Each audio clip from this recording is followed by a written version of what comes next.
কিভাবে বাংলাদেশের গার্মেন্টস শিল্প প্রসার লাভ করল। রেয়াজউদ্দিন নামে ঢাকার চকবাজারের এক ব্যবসায়ী গার্মেন্টস ব্যবসা শুরু করেন 1958 সালে। করাচি থেকে কাপড় এনে তিনি বিক্রি করতেন। 1962 সালে তিনি এবং তার ভাতিজা মাইনুদ্দিন মিলে চকবাজারের উর্দু রোডে রেয়াজ স্টোর নামে একটি পাইকারি কাপড়ের দোকান খোলেন।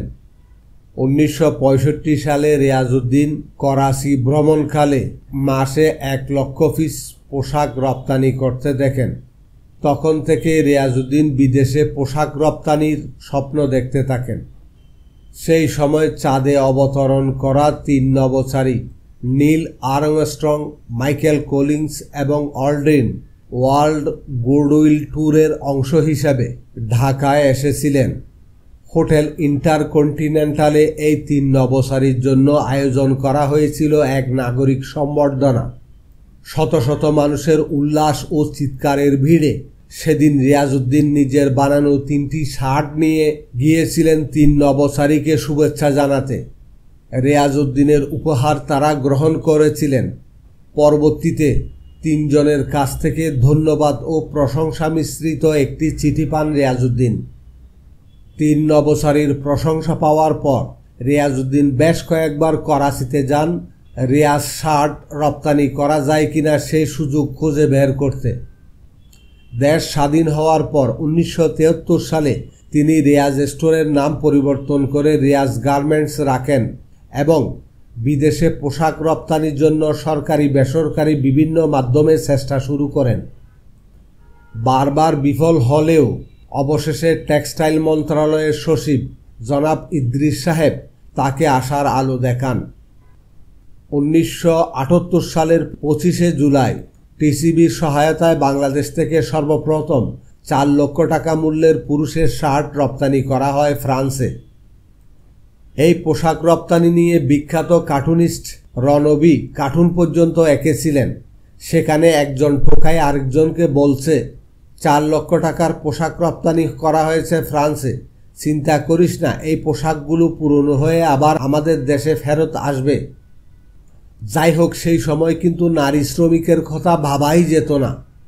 রেয়াজউদ্দিন তার প্রতিষ্ঠানে নারী শ্রমিক নিয়োগের জন্য আপ্রাণ চেষ্টা করে ব্যর্থ হন। মানুষ ঘরের বৌজিকে বাড়ির বাইরে কাজ করতে দিতে অসম্মতি জানান। এরপর 1977 সালে রেয়াজউদ্দিন সর্বপ্রথম তার সদ্য মেট্রিক পাশ করা নিজের মেয়ে ফাতেমা বেগম মুক্তাকে রেয়াজ গার্মেন্টসে পোশাক তৈরির কাজে লাগিয়ে দেন। ফাতেমার তখন 100 টাকা বেতন দেখে আশেপাশের মেয়েরাও আগ্রহী হয়ে উঠল। ফাতেমা বেগম বাংলাদেশের পোশাক শিল্পে সর্বপ্রথম নারী শ্রমিক হিসেবে স্বীকৃতি পান। সেই সময় আমাদের দেশের সমাজের সবচেয়ে ধনী শ্রেণীর লোকেরাই রেয়াজ গার্মেন্টসের শার্ট পরতেন। তখন বিশ্বে গার্মেন্টস বলতে কোরিয়া, সিঙ্গাপুর ও থাইল্যান্ড এই 3 দেশের আধিপত্য ছিল। ওই সময় রেয়াজ গার্মেন্টস অনেক বেশি পরিমাণে স্কুলের ইউনিফর্ম বানিয়েছে, তাই তারা ফ্যাশন ইন্ডাস্ট্রিতে তেমনভাবে যুক্ত হতে পারেননি। কিন্তু গার্মেন্টস শিল্পে রপ্তানির এই বিপুল সম্ভাবনা দেখে শিল্পপতি নুরুল কাদের খান দক্ষিণ কোরিয়ার দাইজো কোম্পানির সঙ্গে মিলে চট্টগ্রামের কালুরঘাটে প্রতিষ্ঠিত করলেন দেশ গার্মেন্টস, যা ছিল দেশের শতভাগ রপ্তানিমুখী পোশাক কারখানা। দক্ষিণ কোরিয়া থেকে প্রশিক্ষণ নিয়ে আসা বাংলাদেশের 130 জন কর্মী দিয়ে শুরু করেছিলেন তিনি। প্রতিষ্ঠা লগ্নে দেশ গার্মেন্টসে বাংলাদেশ ব্যাংক যে ফাইন্যান্সিং করার কথা ছিল, তখন ব্যাংক ওই পরিমাণ টাকা দিতে পারেননি। কিন্তু শতভাগ কাঁচামাল মালিক নিজেরা কিনে কারখানা চালানো সম্ভব হবে না। তখন বাংলাদেশের গভর্নর ছিলেন নুরুল ইসলাম সাহেব। নুরুল কাদের খান ওনার সঙ্গে কথা বলে back to back LC system চালু করতে সক্ষম হন। এই ফাইন্যান্স সিস্টেম যদি তখন না করা হতো, তাহলে গার্মেন্টস শিল্প আজ এতদূর এগিয়ে আসতে পারত না। নুরুল কাদের খানের আরেকটা অবদান ছিল bonded duty free warehouse system করার ক্ষেত্রে। এই সিস্টেম চালু না হলে বাংলাদেশের পোশাক শিল্প কোনোভাবেই প্রতিযোগিতায় টিকে থাকতে পারত না। ফলে 1982 সালে যেখানে কারখানার সংখ্যা ছিল 47, সেখানে 1999 সালে প্রায় 3000 গার্মেন্টস তৈরি হওয়ার মধ্য দিয়ে এই শিল্পের সাফল্য স্পষ্ট হয়ে ওঠে। এই সময় ইউরোপীয় ইউনিয়ন বাংলাদেশকে অব্যাহতভাবে কোটামুক্ত মর্যাদা এবং জিএসপি সুযোগ সুবিধা দিতে থাকে। তখন আমেরিকা ও কানাডা বাংলাদেশের জন্য বেশ বড় আকারের কোটা বহাল রাখে।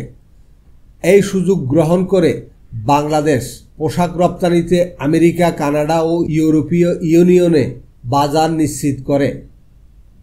বাংলাদেশে পোশাক শিল্পের ভবিষ্যৎ। অদূর ভবিষ্যতে বাংলাদেশের পোশাক শিল্প ধসে পড়ার 3টি কারণ চিহ্নিত করেছেন বিশেষজ্ঞরা। প্রথম কারণ হচ্ছে 2026 সালে বাংলাদেশ মধ্যমায়ের দেশে রূপান্তরিত হবে। তখন থেকে বাংলাদেশের সকল সুযোগ সুবিধা স্বয়ংক্রিয়ভাবেই বাতিল হয়ে যাবে। অন্যদিকে গরিব দেশগুলো এই সুযোগ সুবিধা পাবে। ফলে প্রতিযোগিতামূলক বাজারে টিকে থাকতে না পেরে অনেক পোশাক কারখানা বন্ধ হয়ে যাবে। 2 নম্বর কারণ হচ্ছে চীনের মতো দেশ আফ্রিকা মহাদেশের দরিদ্র দেশগুলোতে পোশাক কারখানা তৈরি করার মেগা প্রকল্প হাতে নিয়েছে। সেই সব দেশের কারখানায় পোশাক উৎপাদন শুরু হলে তারা কম শ্রম মজুরিতে পোশাক উৎপাদন করবে এবং উন্নয়নশীল দেশ হিসাবে বিভিন্ন সুযোগ সুবিধা পাবে। ফলে আমাদের চেয়ে অনেক কম মূল্যে পোশাক রপ্তানি করবে। আবার ইউরোপের দেশগুলো তাদের নিকটবর্তী হওয়ায় পরিবহন খরচ কমবে এবং খুব দ্রুত সময়ে মার্কেটে পৌঁছাবে। ফলে আমাদের পোশাক শিল্প ধসে পড়বে।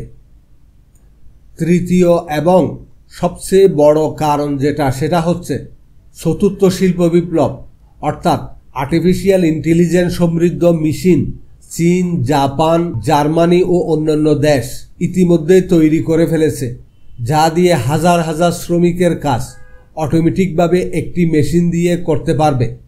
ফলে আগামীতে শিল্প উন্নত দেশগুলোতে মেশিন দিয়ে পোশাক তৈরি করা শুরু হবে। আগামীতে বাংলাদেশ থেকে পোশাক রপ্তানি করা খুবই জটিল হয়ে পড়বে। কাজেই আমাদের কর্মক্ষম জনসংখ্যাকে পরিকল্পিত প্রশিক্ষণের মাধ্যমে জনসম্পদে রূপান্তরিত করে রেমিটেন্স যোদ্ধা হিসেবে তৈরি করতে সরকারিভাবে সহযোগিতার হাত প্রসার করা দরকার। তবেই আমরা আশু বিপর্যয় মোকাবেলা করতে সক্ষম হব।